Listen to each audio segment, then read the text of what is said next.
Indonesia? Ya, ini sejarah pendidikan Islam Ahmad Syalabi. Ya, nanti kalau nggak punya bisa pinjem di Perpus Sajadah.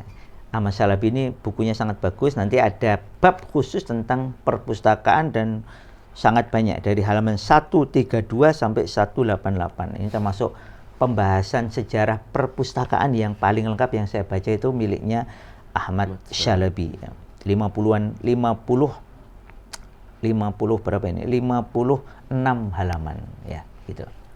Yang kedua, bagaimana kondisi perkembangan perpustakaan di Indonesia serta apa saja dampaknya bagi masyarakat kita? Saya pernah membaca datanya tetapi belum melakukan riset terbaru ya tentang kondisi khusus perpustakaan di Indonesia. Saya belum membaca lagi risetnya, tapi secara umum itu tadi hampir tidak ada sekolah di Indonesia kecuali ada perpus. Yang agak menggelisahkan saya itu kok banyak masjid sekarang nggak punya perpus ya. Saya sempat mengusulkan ke teman-teman Jogokarian karena mereka itu dulu zaman saya itu di Jogokarian maksudnya tinggal di sana itu perpus Jogokarian aktif. Jadi hampir tiap hari saya ngajak anak-anak saya pinjam buku aja bisa. Jadi ada jam nanti mereka bikin pengumuman perpus Jogokarian sudah buka, silahkan bagi yang mau baca dan pinjam. Nah, nanti kita datang, kami datang terus bisa pinjam. Cuma sekarang nggak aktif lagi. Nah, saya juga ini Jogja ya, di mana itu perpus syuhada itu juga ada, di Masjid Syuhada juga ada perpus. Saran saya masjid-masjid menghidupkan kembali perpus ini dan memang ada jam khusus, namanya habis maghrib sampai isya dibuka, siapa yang mau pinjem, siapa yang mau baca gitu, sehingga memang budaya membaca kita hidupkan kembali, bukan malah di masjid ada wifi-nya lalu anak-anak pada main game. Nah, itu sayang, itu menyedihkan. Allah alam begitu. Yang ketiga, izin bertanya, apakah meningkatkan minat baca santri mengenali literasi bisa terwakili oleh buku-buku yang layak baca sesuai nilai agama kita, plus buku yang mungkin agak bertabrakan dengan nilai agama kita dengan tujuan hanya menambah kosakata ataupun pengetahuan kita? Ya, yang pertama tentu saja minat baca itu minat. Kalau saya sih harapannya bukan minat tapi motivasi. Motivasi itu kan kita tidak lagi bicara senang tidak senang. Kalau minat itu kan bicaranya aku suka, aku senang. Tapi kalau motivasi itu aku punya alasan. Saya ini terus terang, ini nyari buku ini kan pengen banget ya. Saya juga sudah download yang bahasa Arab. Pengennya sih carinya. Jadi waktu saya ke Mekah Madinah itu saya tanya buku ini. Yang Arab nggak dapat. Ini saya lagi berusaha moga-moga di Kairo Al-Azhar ada yang bisa nyarikan buku ini yang asli bahasa Arab, atau kalau yang Indonesia juga yang asli bahasa Indonesia. Maksudnya yang ini kan karena nyarinya susah akhirnya kan fotokopian. Pengennya saya itu asli, karena ini saya dapat bukunya Prof. Ahmad Syalabi yang sudah diterjemahkan bahasa Indonesia asli itu ada 3, alhamdulillah. Terutama judulnya yang sejarah kebudayaan Islam itu juga bagus. Nah, tentu saja membuat santri, membuat anak punya alasan membaca itu penting.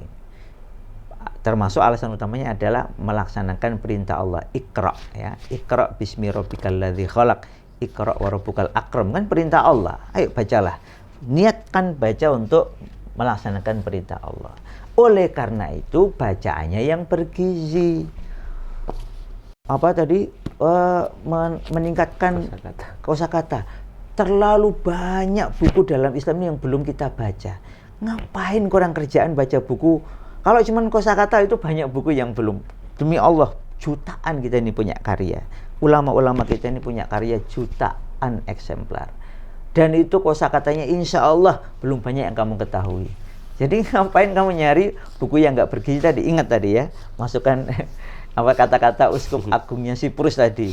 Kalau kamu mulai baca buku yang error-error, itu yang rusak kamu dan masyarakat. Dan itu kejadian di Baitul Hikmah. Awalnya bagus, kemudian terlalu banyak membaca buku-buku yang tidak sesuai dengan Islam, akhirnya rusak. Maka saran saya baca serius buku-buku para ulama. Nanti kalau bingung nanti tanya saya. Ulumul Quran itu kata para ulama sudah ada ribuan apa namanya?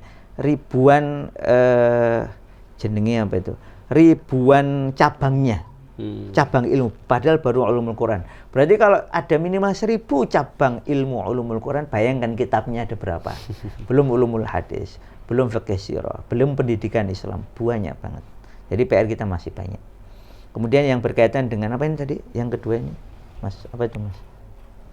Berkaitan dengan beragam bahasa yang dipelajari dan diajarkan pada masa-masa tersebut. Semisal jika ada seorang pelajar yang bertanya, kenapa harus belajar bahasa Arab? Apakah jawaban penjelasan seperti di bawah ini termasuk layak dan benar untuk disampaikan? Oh, itu maksudnya bawahnya itu jawabannya. Jawabannya, bahasa Arab adalah alat komunikasi. Saya singkatkan aja ya. Saya nggak tahu, saya nggak baca karena waktu kita terbatas. Tapi memang bahasa Arab itu bahasa kita, lughah qawiyah kita, lughah kekuatan kita. Maka memang belajar bahasa Arab itu ya membantu kita ngerti Quran, membantu kita ngerti hadis, membantu kita ngerti Islam itu dengan sendirinya. Demikian, mohon maaf nggak bisa dibalas semua karena setelah ini pas sudah azan. Setelah itu nanti saya juga harus ke Proju karena ada kelas parenting online, dan ini juga sekaligus mengumumkan ke teman-teman semua, ke jamaah sekalian baik yang online maupun yang offline, bahwa insya Allah mulai Rabu depan itu kajian rakan diganti menjadi kelas pendidikan Islam, dilaksanakan di malam hari, dan memang ini lebih banyak membahas tentang asas-asas psikologis dalam mendidik. Bagi yang mau ikut nanti ada pendaftaran khusus ya, karena memang kelasnya sudah berbeda dan materinya juga berbeda, jamnya juga berbeda.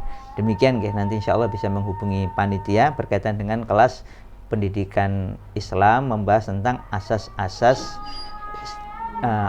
asas-asas psikologis dalam mendidik, baik mendidik anak maupun mendidik santri atau siswa. Demikian. Allah a'lam bishawab.